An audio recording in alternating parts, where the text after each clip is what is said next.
Well, good morning. What a way to start a Sunday, right? Awesome. And just declaring the truth of this season that we're getting ready to walk into as we reflect upon everything from Palm Sunday to Good Friday to Easter. And man, if you don't know what that's all about, this morning was it. And that's at the heart of it, is what Christ did for us and what we declare to him when we sing to him and we worship him. If you are a guest, my name is Dan. I am the teaching pastor. Glad you chose a Sunday morning here. Hope you have an amazing morning. We are actually this morning wrapping up a series that we have been spending time in the last 5 weeks. This is week 6. We have called this the greatest sermon. And the whole point of the greatest sermon, we've been taking a look at one of Jesus' longest recorded sermons called the Sermon on the Mount. It was really at the beginning of his ministry that he gave this long teaching time. Back then, he was talking to a predominantly Jewish crowd, and so he would have been giving instruction to the Jewish people. But we today can look at this and see things that are supposed to be true in our life. If we say we follow Jesus, this is what this looks like as we go about our shopping and our school and our work and our home life. This is what this is going to require of us, and it's what should be coming out naturally out of our love and desire to follow Jesus. Last week, we talked and said that we judge what we are most guilty of. That was a tough one. That was a heavy one. And we talked about do not judge and what that even meant. It was being condemning and cutting a person off, and how easy it is for us to judge people of things and have these certain pet sins that we sniff out in a person. And when we actually do some self-reflection, we see we're just as guilty of the exact same thing. Today we're wrapping it up. As I encouraged you to read through Matthew 5 through 7, and I hope you did at least one time during these last 6 weeks. It's good reading. It really gets you into God's Word, and there's a lot we couldn't even cover just in this series. But today we want to wrap up towards the end of Jesus' sermon.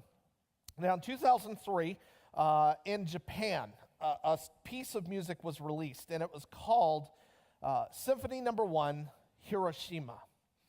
And it was written by an unknown artist in Japan, and it was beautiful. It moved Japan. It had been dedicated by the composer to the people who had suffered through Hiroshima, both during World War II all the way up to today, and some of the people that still suffer what happened to Hiroshima. And Japan just was moved by this piece of music. They were captivated and stirred up, and it became this phenomenon all along the country. Well, this composer releases more music, and it seemed everything that was released was just mind-blowing to the people of Japan. They loved it. They loved it, and this unknown composer became an instant celebrity in Japan. His name was Mamoru Samagochi. Now, Mamoru was sort of an interesting story because they nicknamed him the Japanese Beethoven because he was deaf. And he composed these incredible pieces of music, just as Beethoven did with, hearing loss and not being able to hear everything. And everybody in Japan said it's as if he pulls what's passioned in his soul and it's vocalized, even though he can't even hear it. You're hearing what is going on inside of him.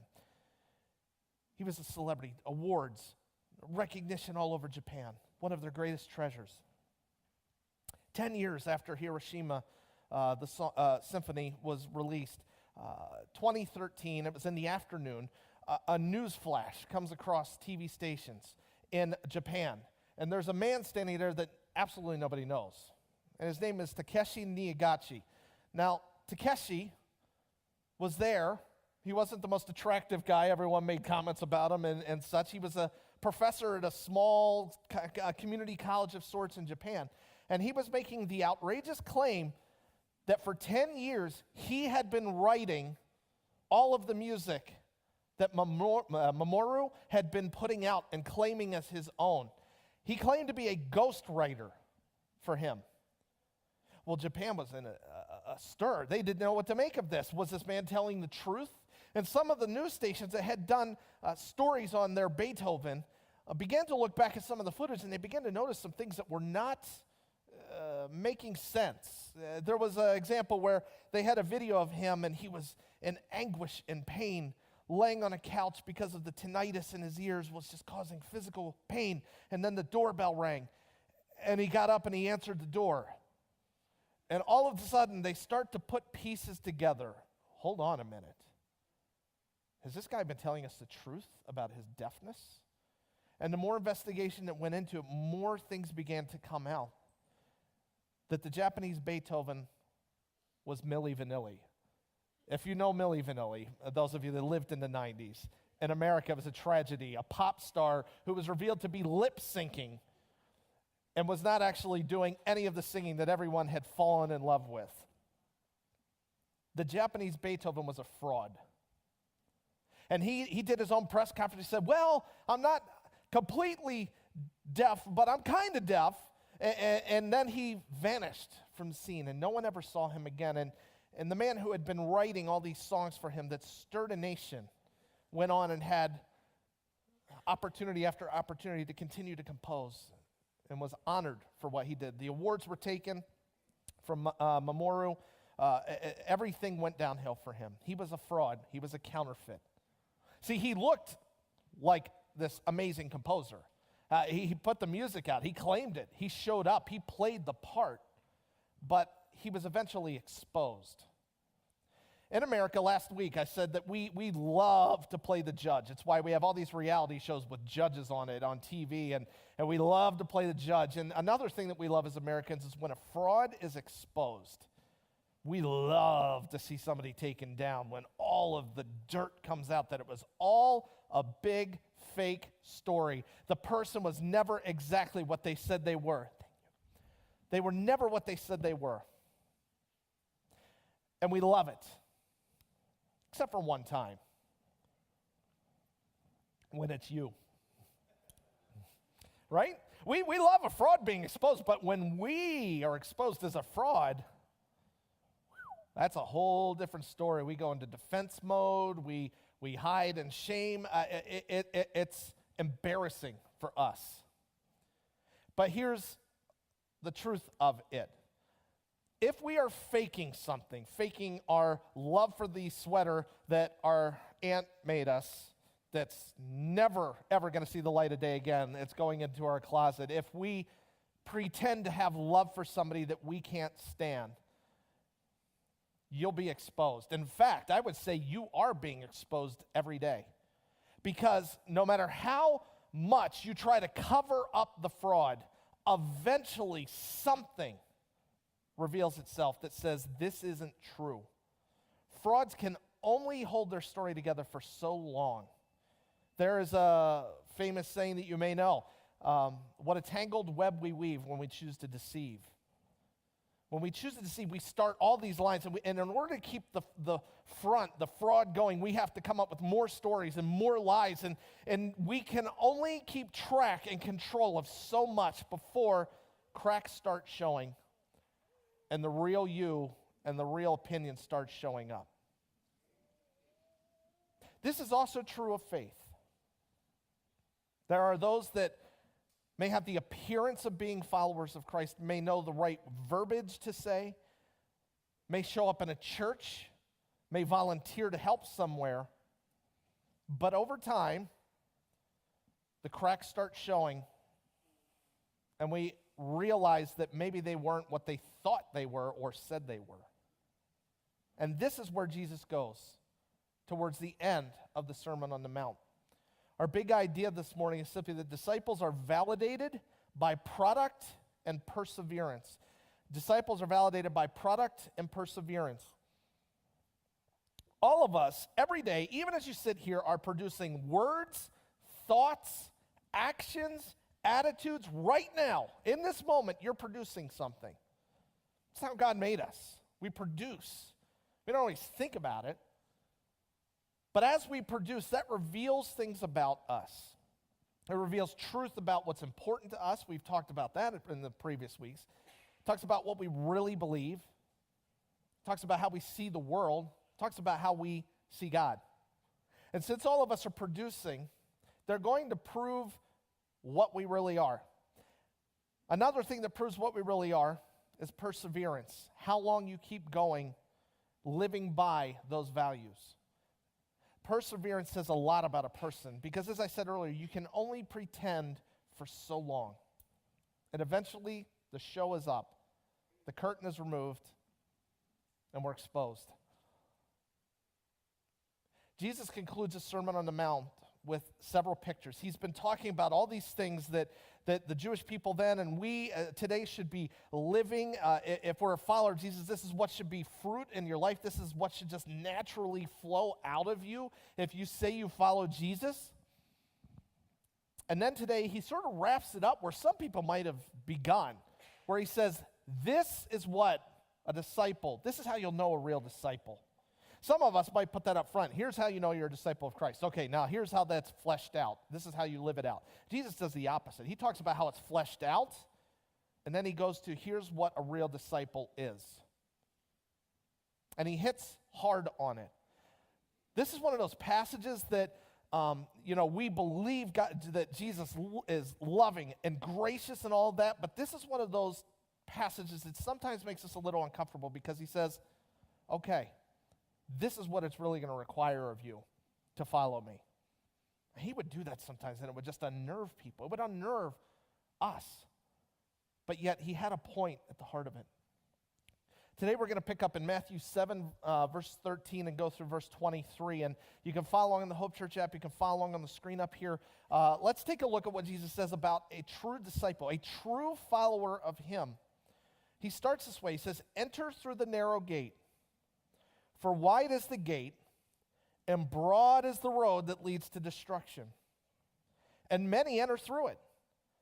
But small is the gate, and narrow the road that leads to life, and only a few find it.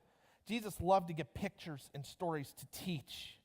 And this was another example of this. He starts off with this thing about the straight gate or the narrow gate.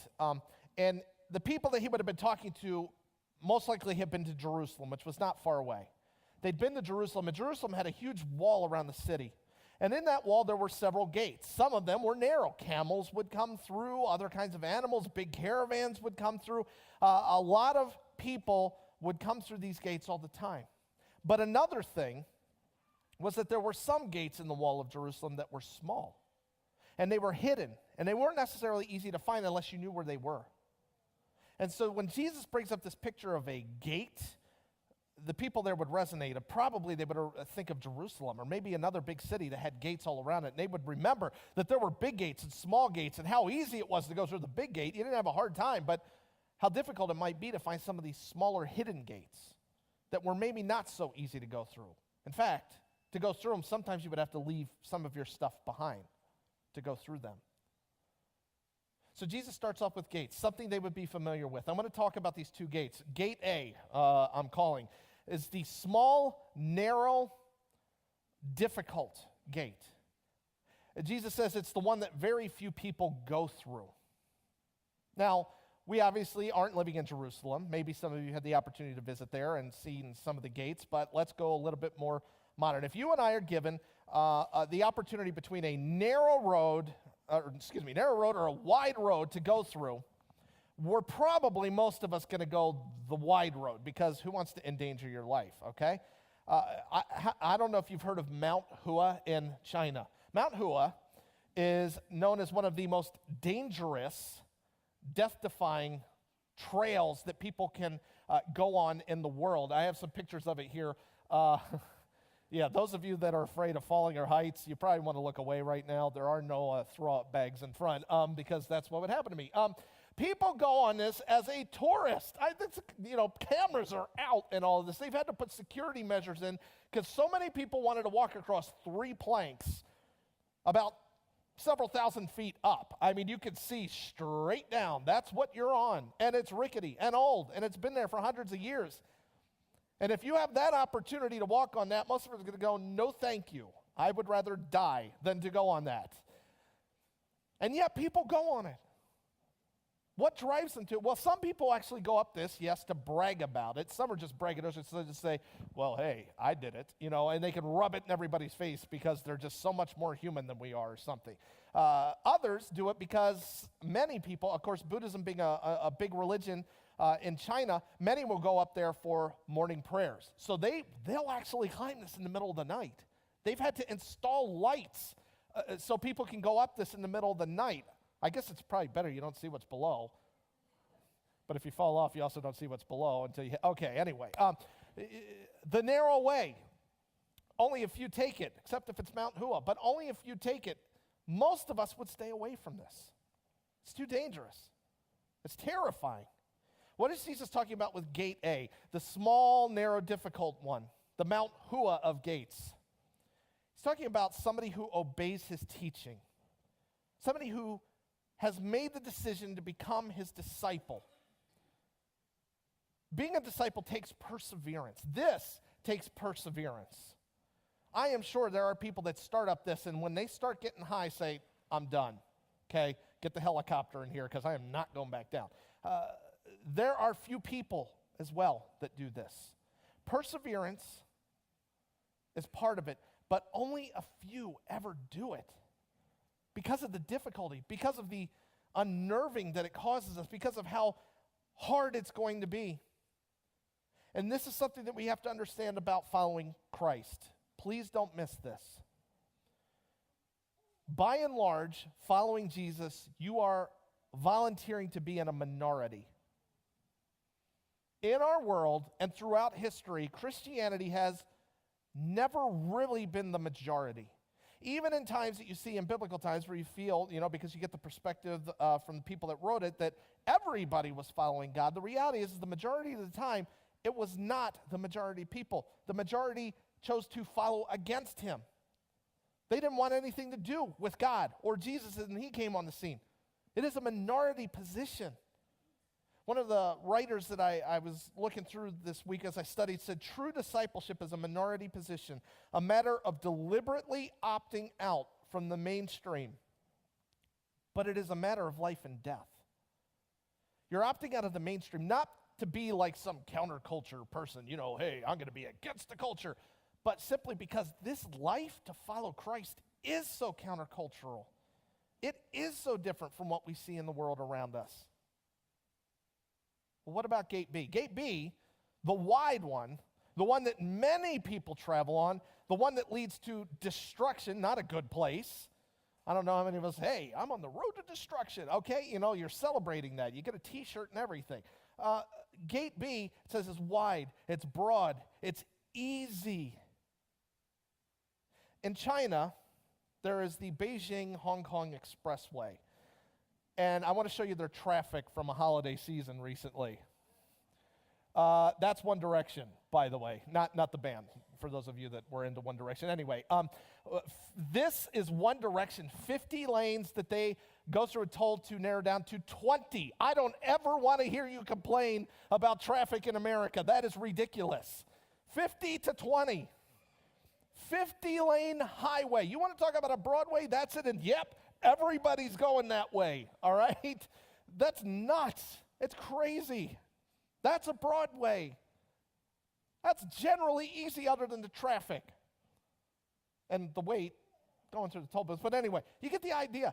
This is the Broadway that Jesus is talking about. And this is simply a person that rejects his teaching, that says, nope, I'm out. Jesus says this is not a disciple. Let me tell you something. He says that, many take this path. I said Christianity has been a minority position all throughout history. Let me tell you about one of the times when it came close to being a majority. Around 300, a Roman emperor named Constantine comes into power, and for over 100 years, Christians have been torn apart by wild animals. They have been lit on fire. They have been persecuted, and the number was small. And then Constantine comes to power, and partly as a political strategy says, nope, I am declaring Christianity as the national religion of the nation of Rome, of the empire here. All of a sudden, becoming a Christian became the thing to do. It became the popular thing because it was legal. And what began to happen was this church that had been around for about 200 years or so began to become filled with imposters because it was the cool thing to do. because it was the cultural thing to do. It became cultural Christianity.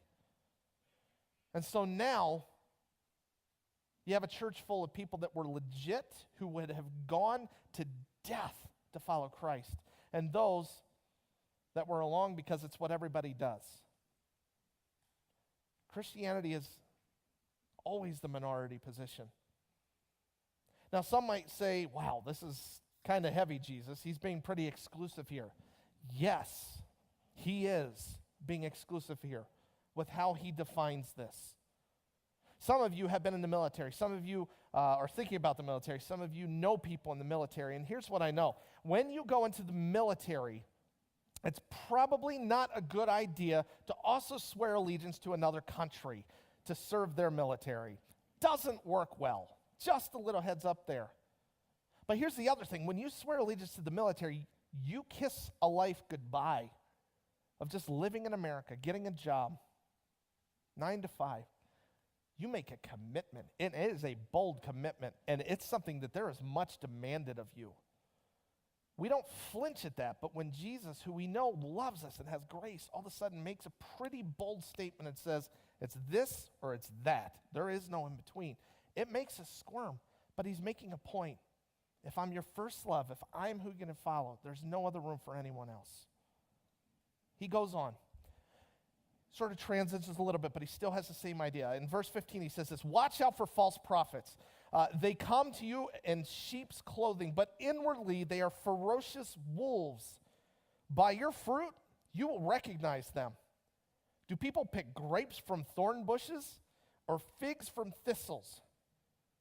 Verse 17, likewise, every good tree bears good fruit, but a bad tree bears bad fruit.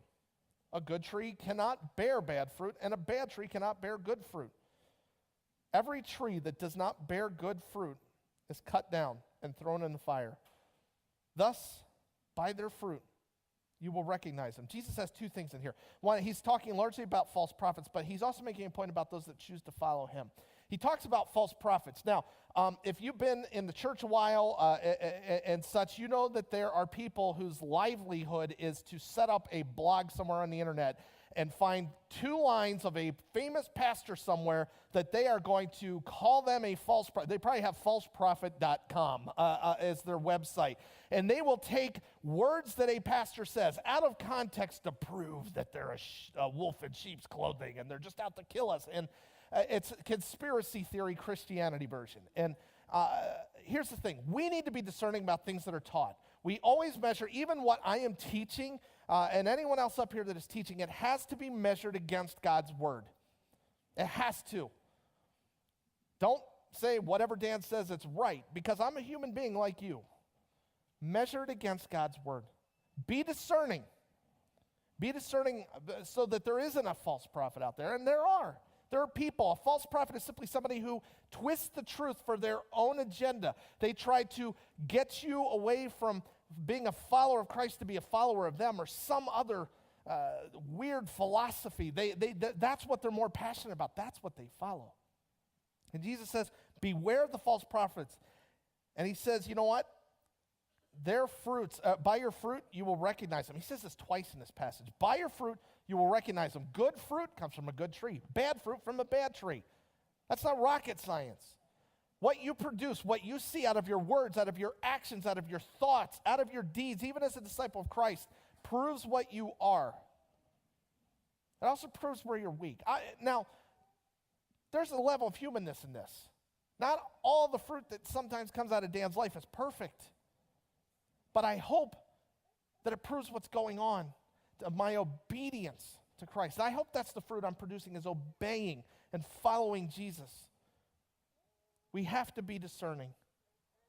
In Egypt, there was a zoo, and this wasn't exactly like the Cairo Zoo where everybody goes. It was a smaller zoo, and there were some tourists that went there, and they were looking at all the animals and going along, and they came up to the zebras, and they thought, oh, that's a cute zebra. And then one of the guys looked at the zebra a second time, and a third time, he's like, something's not right with this zebra. So he pulls out his camera, and he takes a selfie with this zebra. And you may not notice it, but something's wrong with the zebra stripes. They're smearing. Not only that, its nose is brown. A zebra's nose is black. Long story short, they were exposed. They were painting donkeys. Literally, who has the time to get a donkey to lay still to paint them? Good grief. But they were painting donkeys. Here's the thing. It was a donkey. Eventually, over time, as it ate, as people rubbed its soft nose, it was exposed. You can only keep things up so long before you're revealed and exposed. And Jesus wants us to be clear. Your life as a follower of Christ has got to be showing good fruit, good thoughts, good words, trying to honor and please God, not because you have to, not by accident, but by your nature. A good tree produces good fruit by nature, not because it has to. And it has to be of our lives. Verse 21. Not everyone says to me, Lord, Lord, will enter the kingdom of heaven, but only the one who does the will of my Father who is in heaven. Many will say to me on that day, Lord, Lord, did we not prophesy and in your name drive out demons and in your name perform miracles? Then I will tell them plainly, I never knew you. Away from me, you evildoers. Jesus ends on the heaviest note yet. People that may look like a disciple may not be one. They may give the things he lists here to prophesy in your name, drive out demons in your name, perform many miracles in your name. They even did it with Jesus' name. They did these incredible things that most of us have never done. None of us, I would say. But here's the thing. He says, even with that supernatural stuff, it doesn't mean there's any change in here. It doesn't mean they made a commitment to follow me. Many who come in that day say, Lord, Lord, and say, depart from me, I never knew you. There was no relationship. There was no commitment to follow. Let me tell you how in Christianity sometimes this is an issue. You can look and you can do things a disciple does and not be one. You can falsely put your trust in something you did in the past and think that that will save you, but it doesn't necessarily mean you've committed your life to following him. You can raise a hand, you can pray a prayer, you can walk an idol, and for some of us that was the turning point in our life. But just because you did it, if that's what you're relying on as to why Christ should have a relationship with you, why you should get into heaven is because you raised a hand one day at a church service, that you're putting your faith in your act, not the decision, not the commitment to follow him. Not to say, I am yours. I am turning from my life of sin to follow you the rest of my days. And Jesus makes that point. That's what a real disciple is. Back in high school, I had a friend who was dating a guy. None of us were crazy about him. We knew she was a very strong Christian girl. She loved Jesus, and he wanted nothing to do with it. And they dated for a long time. We were always telling her, you should end this relationship. It's not good for you. You know, you're a believer. This isn't healthy for you. And she pursued it, and eventually she did end it. And this miraculous thing happened because 1 week later, he went to her church, showed up. He never went there before. A gospel presentation was given at the end to become a follower of Jesus, and he walked the aisle, and he made that decision. And she was elated. She got back with him, and all of the rest of us were like, I don't know let's wait a little bit before you walk back into this. And sure enough, a month later, he was right back where he was before. Why did he do it? He lost his girlfriend. And that was why. You can only put on the act so long before you're exposed. And Jesus says, I never knew you. I can say that I know Hugh Jackman, the actor. I can get people on board with all of his movies, you know, Wolverine and Greatest Showman and all this stuff that he does all this great acting in. And I could go up to Hugh Jackman's door, knock on the door and say, hi, Hugh, I'm your biggest fan. And he's going to look at me and say, where's my security? I don't know you. And I could stand there and say, well, I got people to be your fan. I got people to watch your movies. We have a relationship. And he's going to say, no, we don't. You don't know me at all. And that's this picture here given of Jesus. Just because you do things doesn't mean you've made that commitment. So my challenge for you is are you making sure of that commitment of your heart today? Are you committed to coming to church, or are you committed to Jesus?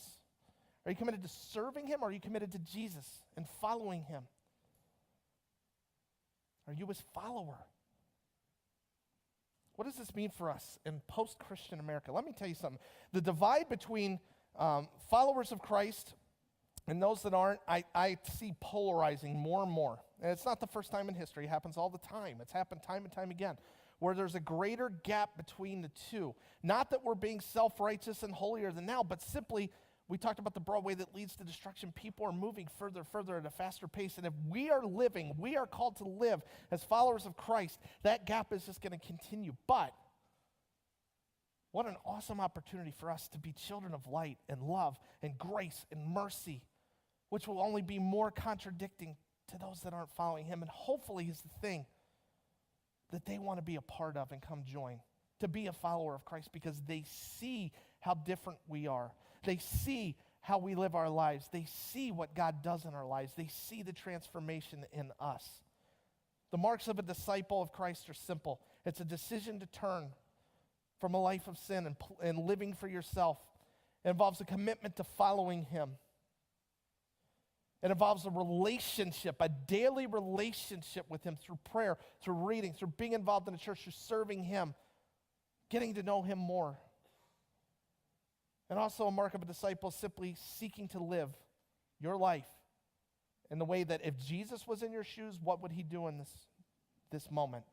How would he talk to this person? How would he respond? How would he act? That's what the marks of a disciple are. We can't lead people to a life of something we aren't living ourselves. Eventually, the fraud will be seen. So my challenge is to test yourself this morning. Test yourself. Examine yourself.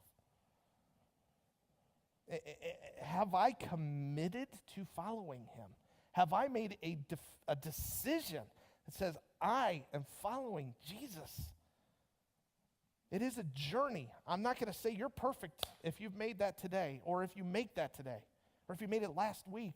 It is a journey. I'm still learning things. It's a journey.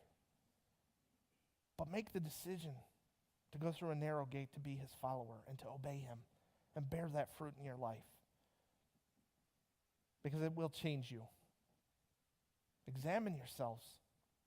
Take a look deep inside. Spend some time reflecting on what your confidence is that you have a relationship with him.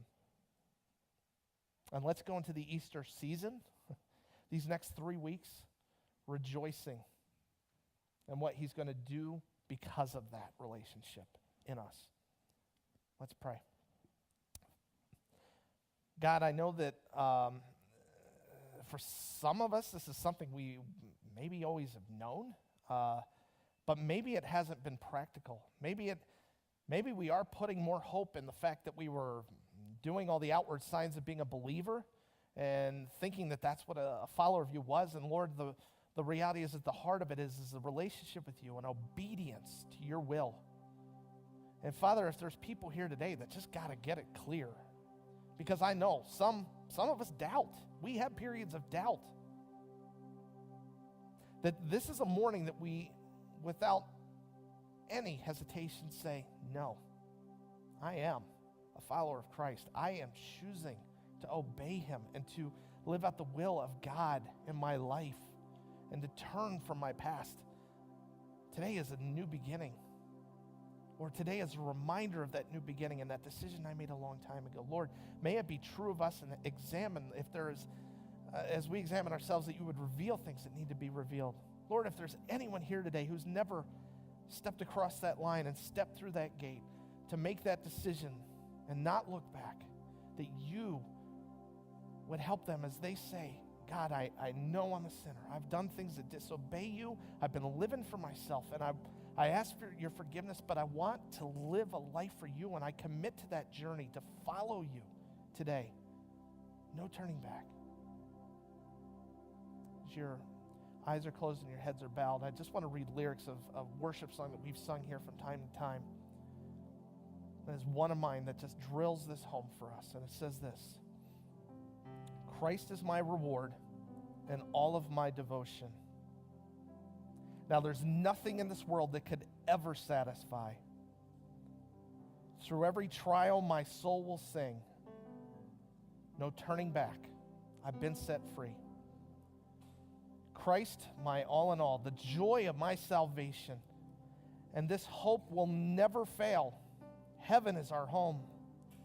Through every storm, my soul will sing.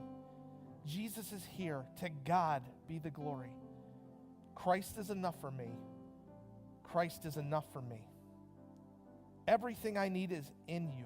Everything I need. I have decided to follow Jesus. No turning back. No turning back. The cross before me, the world behind me. No turning back. No turning back. And may that be our heart's prayer this morning, Lord. No turning back. Amen.